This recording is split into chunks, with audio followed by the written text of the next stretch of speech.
Hi, welcome to the Introduction to Azure Networking module in the ACE Associate course. You have gained some insight into public cloud networking, specifically exploring AWS. Now let's delve into Microsoft Azure networking. Let's begin the journey.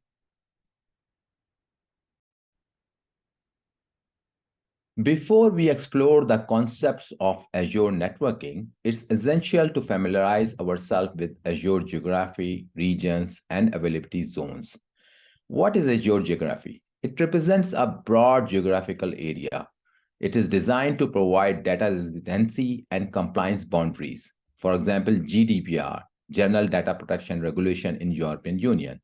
Example of geographies include North America, Europe, Asia Pacific, etc. What is region? A specific geographic location where Azure resources are deployed. Each region is made up of one or more data centers that are in close proximity. Example of regions within the North America geography include East US, West US, Central US, etc. In summary, Azure geographies are larger regional areas and each geography contains multiple regions. Now comes to availability zones. Availability zones are physically separate data center within Azure region. It provides redundancy. Each availability zone equipped with independent power, cooling, and networking. If customer deployed their resources in multiple availability zone, if one zone goes down, the other continues working.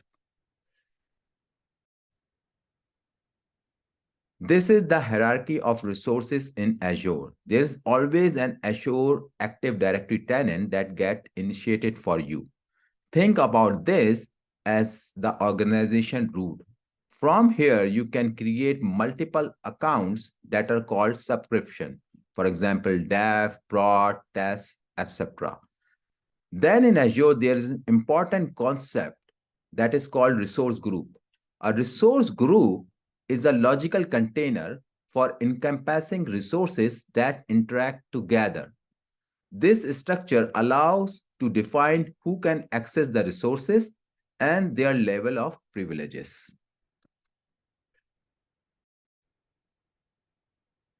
The resources can be anything from a virtual machine, a network interface, to a container instance. This is the dashboard where you can see all the services, and these are really categories of services. So you can choose, for example, the compute services, and once you click on the compute, you will see that there are different resources that are grouped inside the service. For example, you can go for a virtual machine, or you can go for a container, or you can do a snapshot. All of these are the sub-services. Azure service refers to a specific cloud-based offering or functionality provided by Microsoft Azure. Azure offers an extensive range of over 100 services. Here we showcase sample service categories along with example of services within each category. For example, compute category contains virtual machine, web apps, etc. Storage, blob storage, disk storage, Azure NetApp files, etc. Database contain Azure SQL, Azure Cosmos DB, Azure Cache for Redis, etc. Earlier, we talked about Azure Resource and Resource Group. Azure Resource represents an individual instance or entity of a particular Azure service. When you create a virtual machine, storage account, or any other resource, you are essentially creating an instance of the corresponding Azure service. In summary, an Azure service is a broader category of cloud offering, while an Azure resource is a specific instantiation or implementation of that service. Each resource is configured and managed based on the parameters and setting associated with the corresponding Azure service it represents.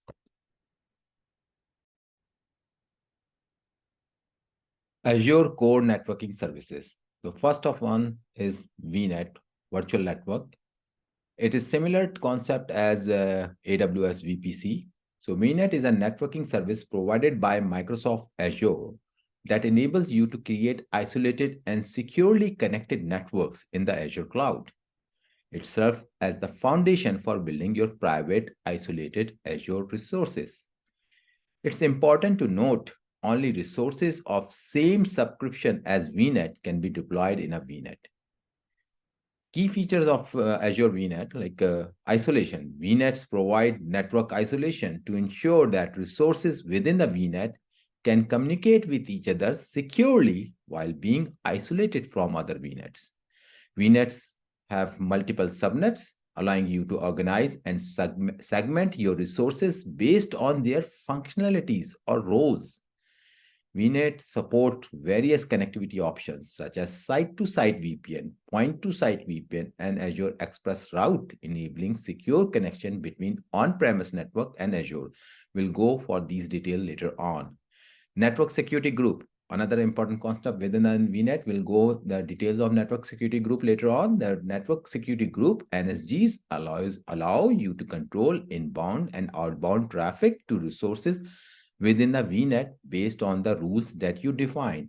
VNet have private IP addressing. So, and with the using the private IP address and communication between them is private by default.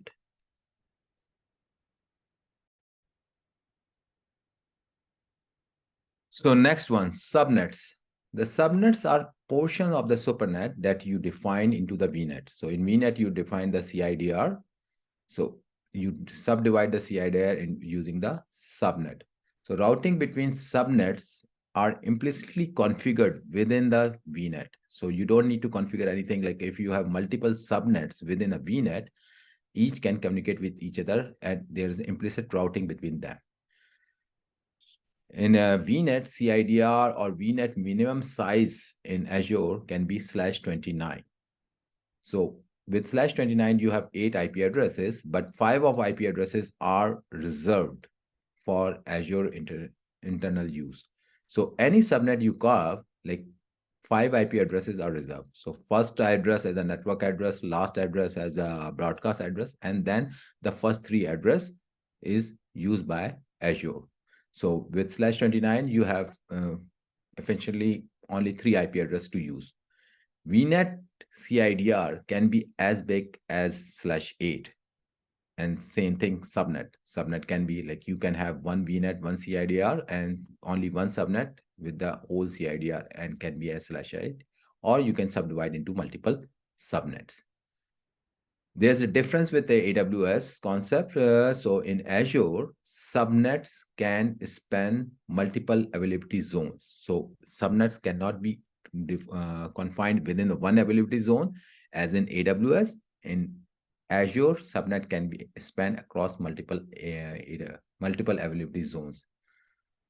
By organizing resources into subnet, you can effectively manage and control the flow of network traffic, implement security policies, and structure your Azure infrastructure in a way that aligns with your application and business requirement.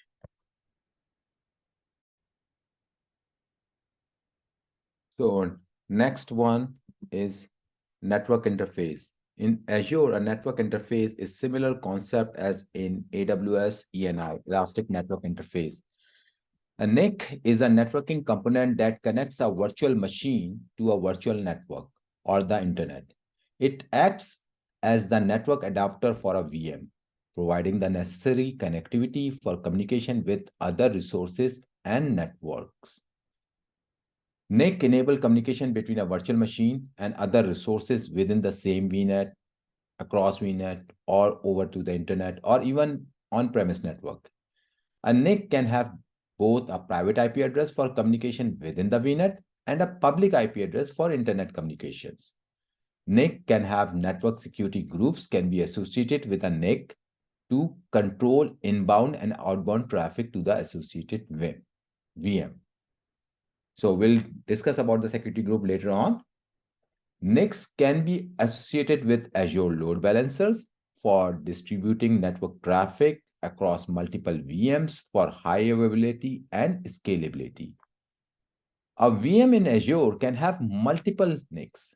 Each NIC attached to a VM must exist in the same location and subscription as the VM. Each NIC must be connected to a VNet that exists in the same Azure location as subscription as the NIC. You can change the subnet a VM is connected to after it's created. NIC can use DSCP to obtain IP addresses automatically or can be assigned static IP addresses. Azure network interfaces play a crucial role in defining the network connectivity for virtual machine and are a key component for building and managing Azure network architecture.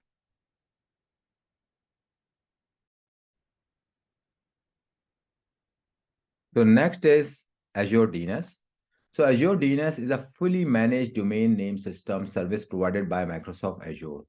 It allows you to host and manage domain names in Azure, providing name resolution for your virtual machine, VMs, web apps, or any other Azure resources. When you associate your Azure DNS with a virtual network, it means that the DNS resolution for the resources within that VNet can be managed using Azure DNS. This integration offers several benefits. You can use private DNS zones. Azure DNS enables the creation of the private DNS zone that are associated with your VNet. These private DNS zones can be used to resolve the name of resources within the VNet and across VNets. Name resolution with Azure DNS, you can resolve name of your Azure resources using domain name. This is specifically useful for providing user-friendly names for your application and services. Azure DNS provide you centralized management interface for your domain name, making it easier to configure and maintain DNS setting for your Azure resources. And other thing like if you don't want to use your Azure provided DNS server, you can use your own DNS server. But for this, you need to create, when you're creating the VNet, at that time, you need to provide your private DNS IP addresses and etc. during the creation of the VNet.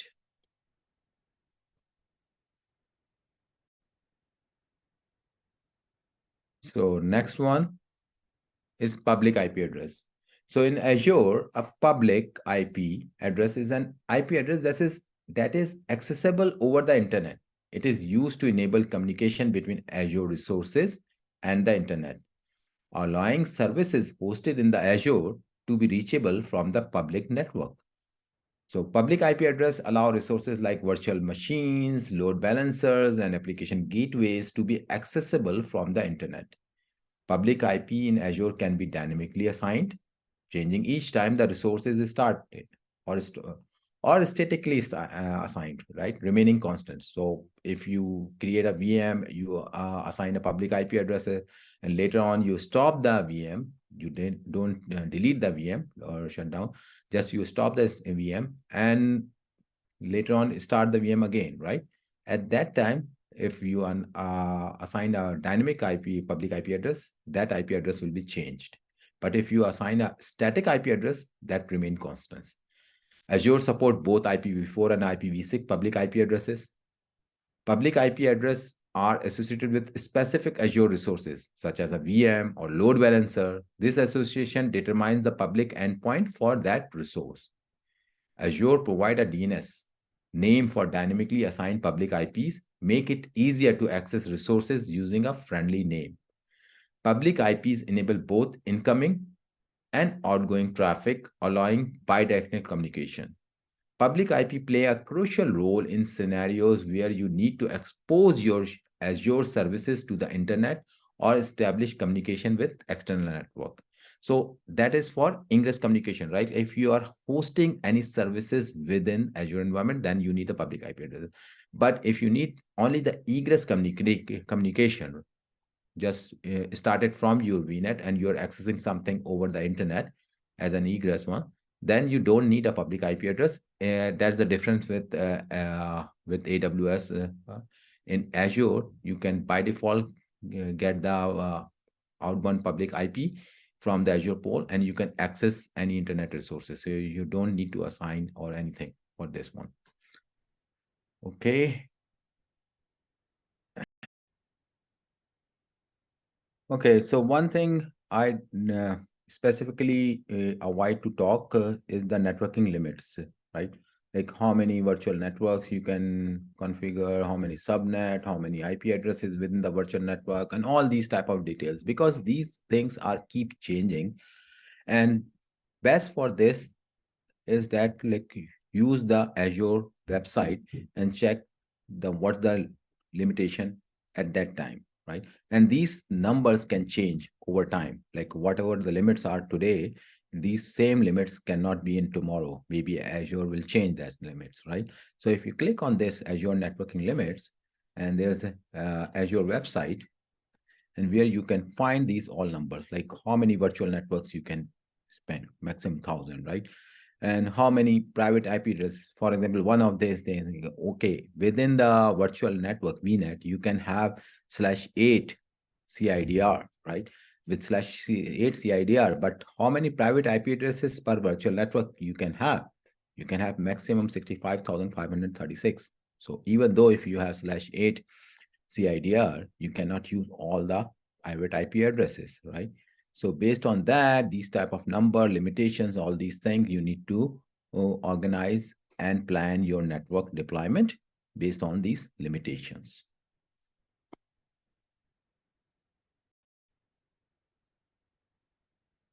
So next is route table. Route table basically control and govern the traffic by means of routes. In Azure, UDR, user-defined route, is often used interchangeably with Azure route tables, but it's important to clarify their relationship. Azure route table are the logical container for UDRs. A route table contains a set of routes that define how network traffic should be directed. By default, each subnet in a virtual network is associated with a system-generated route table. You can create custom route tables to override the default routing behavior for specific subnets. Key aspects of Azure route tables are, by default, the VNets in Azure come with a system-generated route table. However, you can create custom route table to override the default routing behavior. Custom route take precedence over default route. Route tables can be associated with subnets within the VNet. This allows you to apply different routing configuration to different subnet based on your routing requirement or based on your network requirements. Routes in a route table can be dynamically learned through BGP. If you are using Azure VPN Gateway or Express Route or Azure Route Server, etc., or you can manually add static routes using UDR. A UDR is a specific route entry within the route table that you define. Each UDR consists of a destination CIDR block and a next hop, determining where the traffic for that destination should be directed. UDR provide flexibility in customizing the routing behavior within your virtual network. In summary, route tables are the overall containers and UDR are the individual routes within those tables. Customizing route table with user-defined routes allows you to have granular control over the flow of network traffic within your Azure environment. You might use UDRs to route traffic through specific network appliances, direct traffic between on-premises and Azure, or implement other custom routing scenarios based on your application requirement.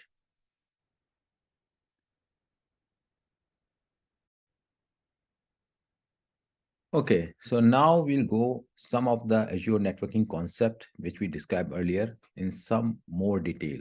So here we are showing that Azure VNet. So Azure VNet with two CIDRs, 10.10.0.0/16, and another CIDR associated with this VNet is 172.16.0.0/24.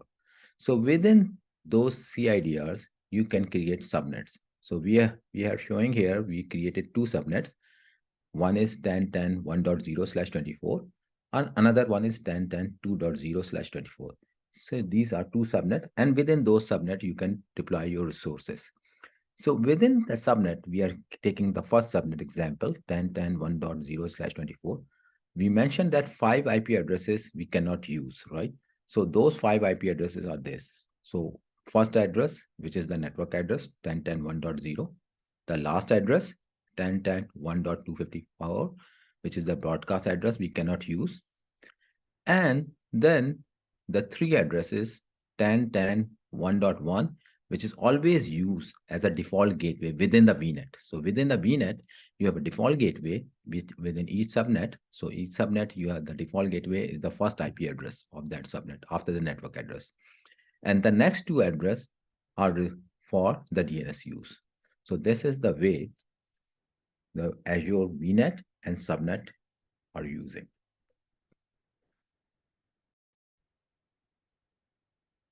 So here we go some more details. So same two CIDR. Now earlier we showed the two subnets. Now we have one more subnet using another CIDR 172.16.00/24. So so whole CIDR, you can assign the whole CIDR as one subnet. You can do that. And then we are showing it here, the implicit routing between these subnet. So within the VNet, you have multiple subnet, and between the multiple subnet, you have implicit routing. You don't need to configure any routing or anything. For within the each subnet, the first IP address becomes the default gateway, and any device, any resources within the any subnet, if both subnets are within the same VNet, can communicate with each other.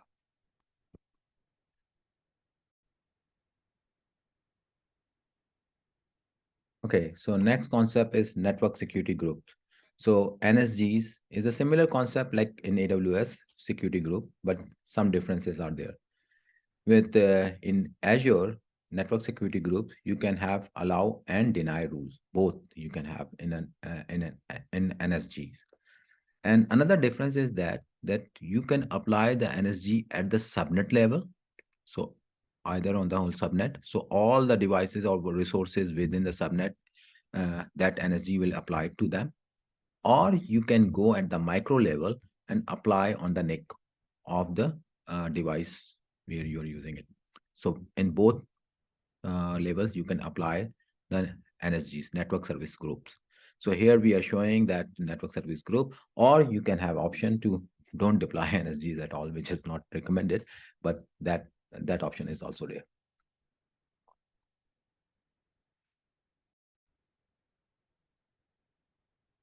So far we discussed the communication of between resources deployed in a same VNet.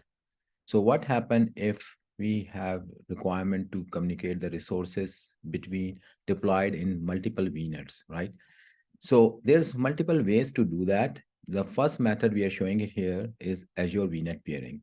So Azure VNet peering is the bidirectional peering you do across two VNets. So VNet peering is between two VNets. So this is we are showing it here. This is one-to-one mapping. And for this, if you have the requirement, for example, VNet 1 need to communicate with VNet 2, 3, 4, 5. So there's one-to-one VNet mapping, peering you need to do across all VNets. So it's kind of a full mesh of peering you need. That's why it cannot scale. And because it's in this type of environment, the service insertion or anything if you want to do, it's no easy way to do that. And there's no granularity, like whatever you, when you do the VNet peering, so all the routes will be reachable to another VNet. So, and also there's a cost implication as well. So VNet peering data charges is for both ingress and egress. So whatever the traffic coming and traffic out is charges for both. So, but it is one easy way to do that. If you have requirement to do just few VNets to do, so one-to-one mapping can be a good solution for that. And also Azure or support global VNet peering.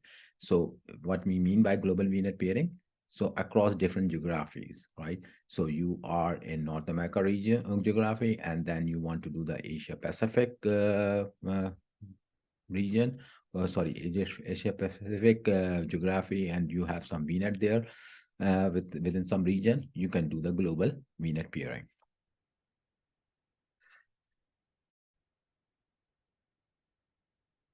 So we'll go through more detail of VNet peering routing. So earlier we showed you that single VNet, right, with three subnets.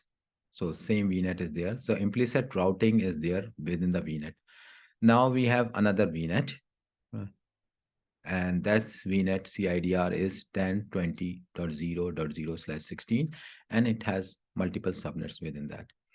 If you do the one-to-one VNet peering across these two VNets, so it will install the route for 10.20.0.0/16 within this VNet. And for the CIDRs of other VNet, those route will be installed here. So all these devices can communicate with each other, right? So either within the VNet and across the VNet. So this can be done with using the VNet peering. Another use case for VNet peering, so we'll go on the Microsoft website, sorry, Azure website, VNet peering overview.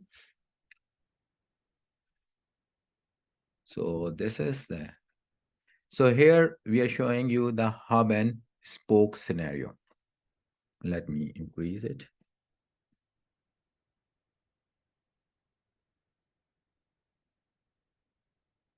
Okay. So hub and spoke scenario. So this is the hub VNet, and it has one-to-one peering with one VNet A and another one-to-one peering with VNet B. And this we can use in this hub VNet. We have the VPN gateway, which is connected to the on-premise connectivity. So we'll go through the detail of the VPN gateway and all these later on, but you can imagine that there is a VPN gateway here, which is provided the on-premise connectivity. So when you need to you have a requirement from all VNet to connect to the on-premise, so how you will do that, right? So if you do one-to-one peering, and using that, you have the option to use the use remote gateway where we are using it. So allow gateway transit and use remote gateway. In this way, this VNet B can access the on-premises devices via hub VNet, and same way VNet A. And here we are showing that for VNet A, it is connected with an NVA, Network Virtual Appliance. So we'll go through those details later on, but you can imagine this is some part of NVA is deployed here, and that NVA is learning all the VPN gateway routes, right? So whatever the on-premises route, that NVA receive, and then you can here put a UDR, user-defined route, on this VNet A for all the on-premises route, on-premises destination. It can send traffic to NVA, and then NVA to VPN gateway, and from VPN gateway to towards the on-premises.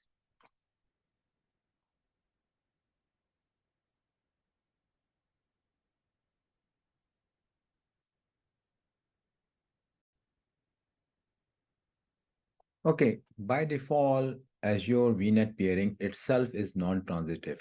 So this means, like what we are showing it here, VNet A is paired with Hub VNet, and VNet B is also paired with Hub VNet. Traffic does not automatically flow from VNet A to VNet B via the peering relationship of VNet A and hub VNet. So this is non-transitive behavior. By default, it will not happen. But if we have the requirements, right? So what we are saying, like, okay, so VNet A to VNet B traffic cannot flow via hub VNet.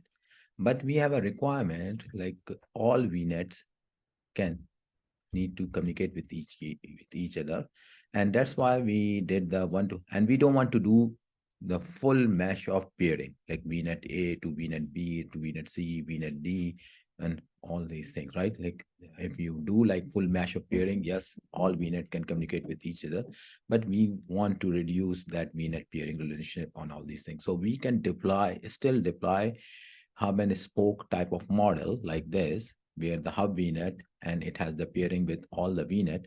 But for this thing to happen, we need to do some specific things like additional devices we need to deploy. So we can deploy within the hub VNet an NVA device, right? Network virtual appliance, anything like this type of device, right? And then VNet, so all these peering is there. VNet A to hub VNet, VNet B to hub VNet, VNet C to hub VNet, VNet D to hub VNet. So, so NVA is kind of a special type of VM. So what is this VM route table will show that, because these are the VM peering, VNet peering we already did. So in within this VNet, 10.10.1.0/24 is the gateway IP. Whatever the NVA is deployed within that subnet, that the gateway IP, it can reach to 10.10.10 slash 24. Same thing, 10.11.10 slash 24, 10.12.10 slash 24, 10.13.10 slash 24. So that NVA can access all of the VNet. So we can use this NVA as a middle hop, right? And we can enable transit routing within NVA. And then on all the VNets, right? We can go specifically on the VNet A, VNet B, VNet C, VNet D, and we can define the UDR, user defined route. So 10.11.1.0/24, right? What will be the next hop IP? We'll say that is the NVA IP. 10.12.10/24. What will the next hop IP? NVA IP. 10.13.1.0/24. What is the next hop? NVA. So when, for example, VNet A 10.10.10/24 need to communicate something with 10.11.1.0/24. So what will happen? It will send the traffic. What will it see? Okay, what is the next hop? NVA. So it will send the traffic to NVA. So once the traffic receive on NVA, in NVA, you have enabled the transit routing. So NVA say that, okay, what is the destination? So it is acting as a router, right? So that router will receive the traffic and it say that, okay, what is the destination? 10.11.1.0/, where I need to send? I need to send to my gateway IP, and it will send to the gateway IP, and gateway IP can send it to directly to VNet B. And same thing, return traffic, 10.11.1.0, right? It need to send the IP traffic to 10.10.10/24. What will it will do? It will send it to next hop as an NVA IP. So NVA receive it, and NVA act as a router, and it say that, okay, what is the destination? 10.10.1.0/24. What is the next hop for this one? Gateway IP. It will send it to the local gateway, and from this gateway, because there's a VNet peering, the traffic reach to 10.10.10/24.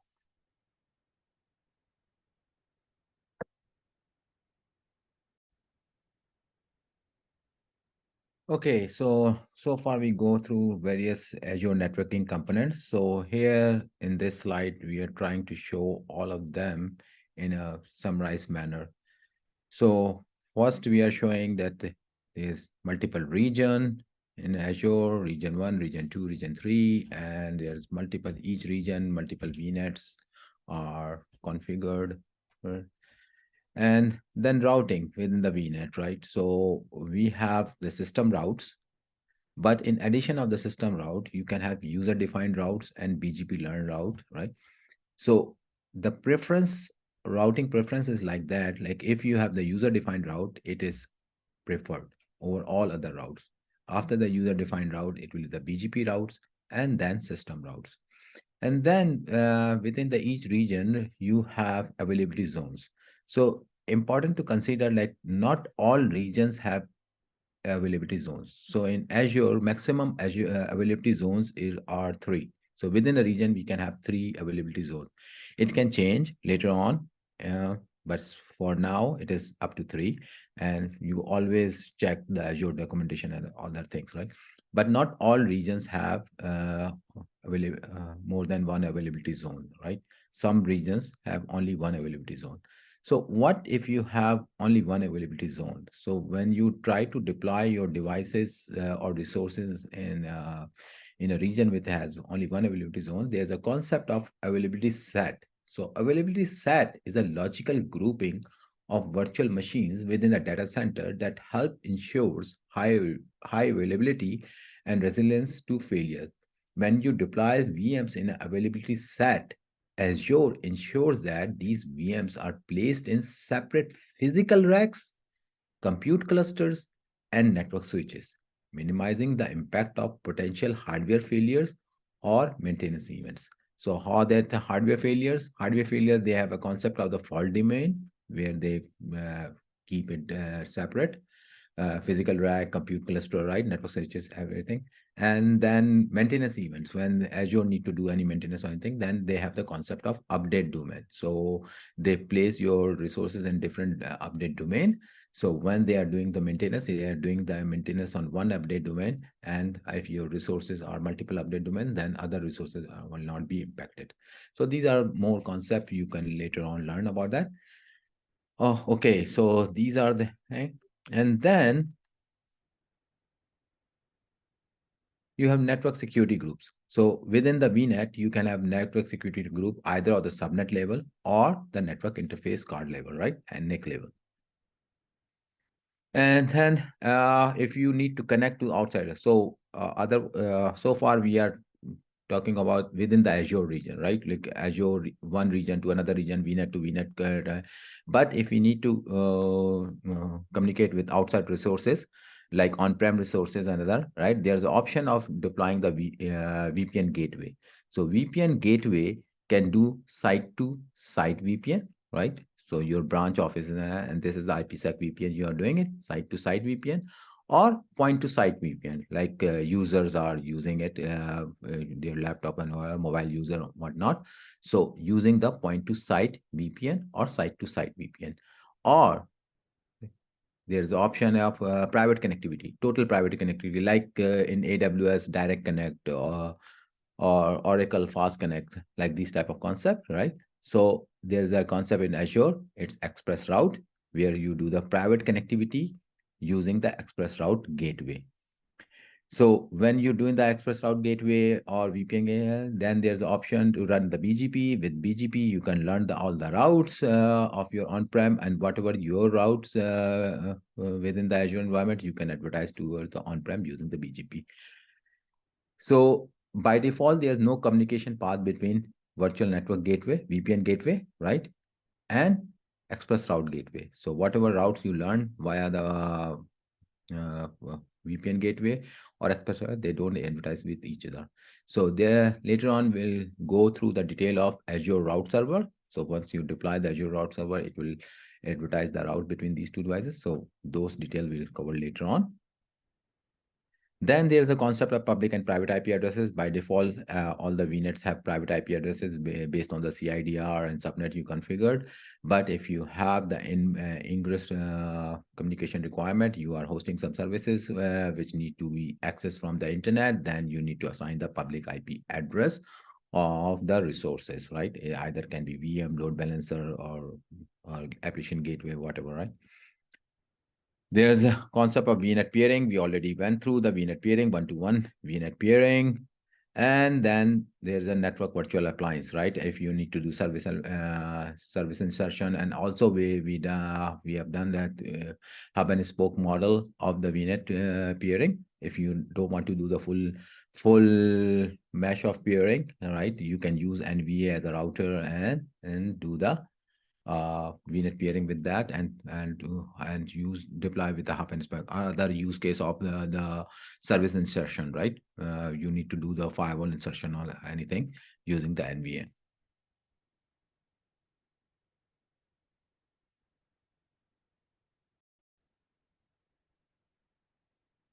Okay, so now we are going to the Azure important concept of Azure Route Server. So ARS, we are showing it here. So here we are showing one VNet with a CIDR of 10.1.0.0/16, right? And this VNet has SD-WAN connection for the on-prem.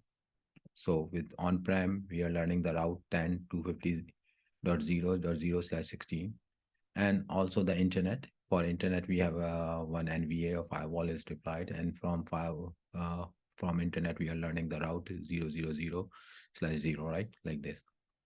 And then we need to install these route within the VNet. So there's a way to do it using the UDR. But with UDR, the issue is every time if these subnets or CIDR ranges or changes, like on-prem is start advertising some more routes, another thing, you need to go and put the changes on the UDR, right? And add new route, or if some route removed, then you need to delete these routes. So there's overhead management and all these things. So in some cases, UDR are good. But other, if you have a static environment, but these type of dynamic environment, everything, better option is using the BGP. So you learn all these route via BGP. You can deploy a route server in a VNet. And with VNet route server, you need to run the BGP with the devices, your SD-WAN or firewall devices, whatever. You learn the BGP. From BGP, you learn the route and ARL.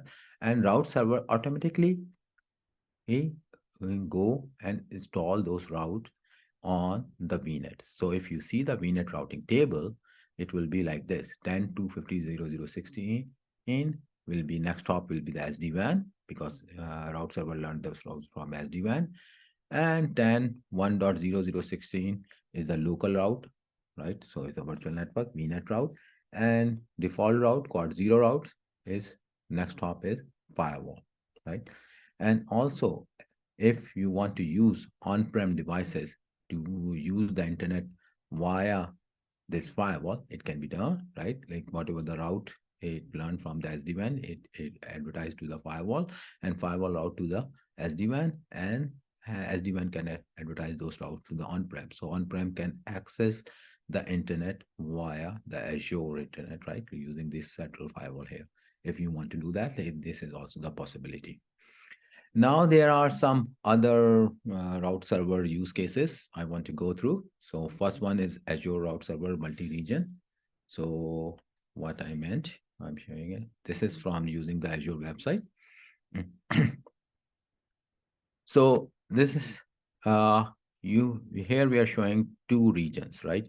So two different regions which has a hub and spoke model. With hub and spoke model, we have VNet peering here with the hub device, hub VNet, and then spoke VNet, and same with the other one, hub and spoke VNet. And because this is across two different region, we do the global VNet peering. So global VNet peering is there.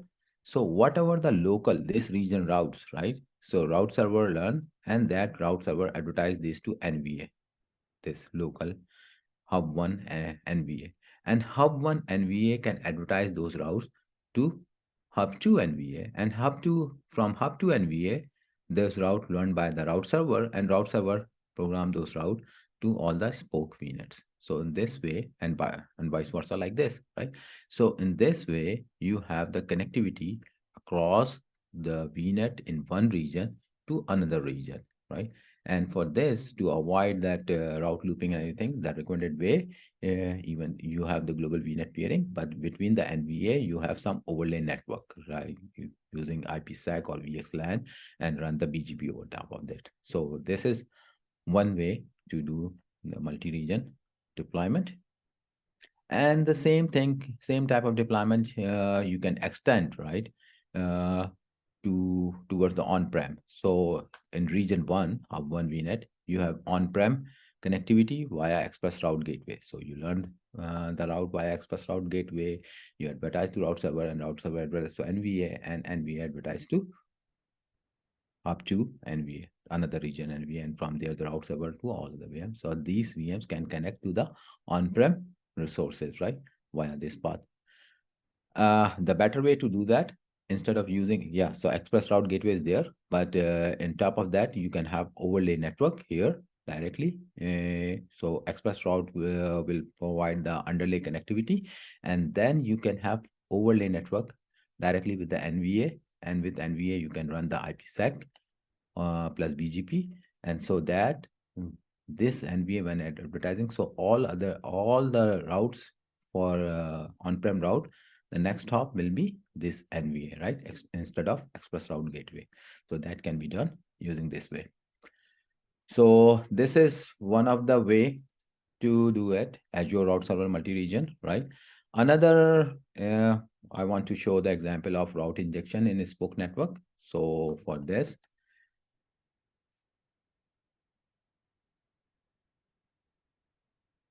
so we have gone through earlier, right, with the NVA hub and spoke topology, using the NVA. But with using the NVA, all these hub and spoke topology on the spoke VNet, what we have to do, we have to define the UDR, right? Right. So in doing the UDR, so if you don't want to do that, the UDR and automatically all spoke VNet to spoke VNet, you want to communication, by default you need to enable that, and also maybe you and all these traffic you want to pass through the NVA, and maybe this NVA is some type of firewall, central inspection or whatnot, right? You're doing it. So what you can do from NVA, you can advertise the default route, right? Quad zero route towards the route server, and route server receive it, and then route server will inject that route default route to all the spoke VNets. So if the local traffic within the VNet is there, but if anything else, it will send to the NVA, and NVA has the route. Then for the other spoke VNet, and it can send the traffic to other, and it can centrally inspect the traffic, right? So this is one of the deployment models using route injection in the spoke VM. And same thing you can do for your on-prem network connectivity as well, right? So uh, from the same NVA you have, uh, for example, this is SD-WAN device, and you have on-premise network connectivity, and it advertises default out here. So same way you can go traffic from all the spoke VNet can go to the on-premise network. But and but it is a default route, then it can go over the internet as well, right? But if you have the requirement to do something, and okay, between VNet to VNet traffic and on-prem net traffic need to go through the NVA, but not the internet traffic, not the traffic towards the internet need to go through using the NVA. So in this case, from your NVA, you can instead of advertising the default route, you can advertise the RFC 1918 route, right? 10/8, 172, 16/12, 192.168/16. So all the private IP address RFC 1918 IP addresses you can advertise from NVA to the route server receive it, and route server inject those routes to all the spoke VNet. So any spoke to spoke VNet traffic or spoke to on-premise network using the private IP addresses, it will go through the NVA, but other traffic will not go through the traffic toward the internet will not go through the NVA, because this route is not installed on the spoke. If there's no default route installed on the spoke VNets.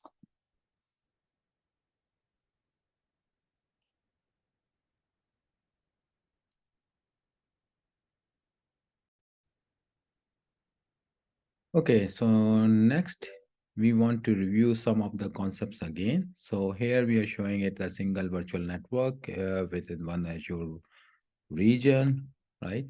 So the VNet CIDRs are 10./16, and another one 192.168.0.0/16. So two CIDR we are using.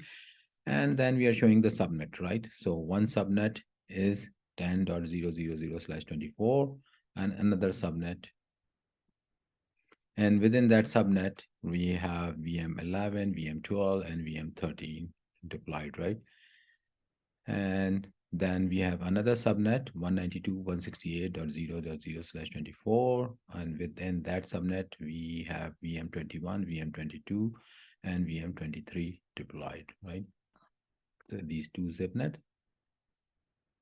And then we are showing you that NSG. So NSGs can be applied on the subnet level. So all that VM11, VM12, VM13, right? We have the within this subnet. We said that any traffic coming from the subnet 2, any traffic coming from that denied traffic to subnet 2. So these VM11, 12, and 13, if they want to try to send to traffic to subnet 2, that traffic will be denied. So we have the NSG at the subnet level. So we didn't apply the NSG on the individual NIC levels, but on the subnet level. And then we are showing here another NSG, right, which is applied on the NIC level. So within the subnet only, this subnet, if denied traffic from VM23. So if VM23, which is on the same subnet as VM21, if VM23 try to communicate with the VM21, it will deny traffic. So So NSG can be applied on the subnet level or individual NIC level.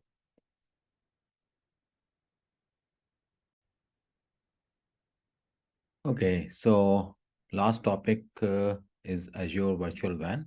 So earlier we see that if we need to do the VNet to VNet communication, we can do the VNet peering, and with VNet peering, there's a limitations. It's one-to-one peering, all these things. Otherwise, we need full mesh of peering, all these things.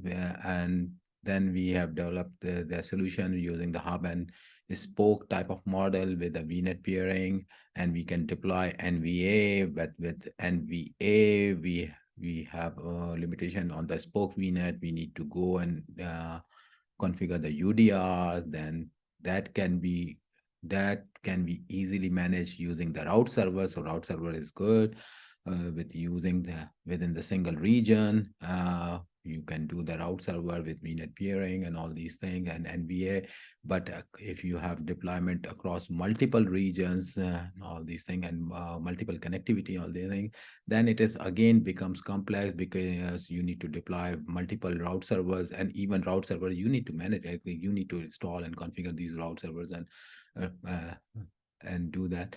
And between the regions, you have deploy NVA with running the IPsec, all these things. Then Microsoft have another solution, which is virtual WAN. So with vWAN, right, you can deploy the virtual WAN in each regions. And that's what we are showing here. vWAN Hub 1, vWAN Hub 2, vWAN Hub 3, within Azure Region 1, Azure Region 2, Azure Region 3, and then once it is automatically advertise all VNet route to across all other VNets and all regions. And if you have other on-prem connectivity, site-to-site VPN and other SD-WAN connectivity, all these things, these route will be can come in and can be advertised to all the VNets. So you have full routing everywhere. This is good with using vWAN, right? And then within vWAN, you have the custom routing table. So routing table and everything is automatic. So it's kind of a TGW type of in AWS, but better than TGW in sense that you don't have to manage the routes, right? Like all these routes by default, default routing table. If you are using the default routing table, it is advertised everywhere and all these things, right? But if you are managing the custom route table, you can do the custom route table. And with the custom route table, you assign that VNet uh, with what our custom route table. For example, VNet A1, A2, and A3, you want to communicate with each other, and VNet B1 and B2 and B3, you can assign labels, custom route tables, and all these things. You can do that. But management will be complex and you need to learn about that. Another thing, you can do the firewall insertion, service insertion in the vWAN hub, all right? But if you do the vWAN firewall insertion, then if you are doing the custom route table, then you need to change it. So there are some challenges. So simple use cases and all these things, vWAN is working fine, very great. But if you have other modified requirement, all these things, using vWAN, it's also complex and challenging. And that's all for today for this Azure networking. Hope you did learn something. So good night, good evening. Have a good day.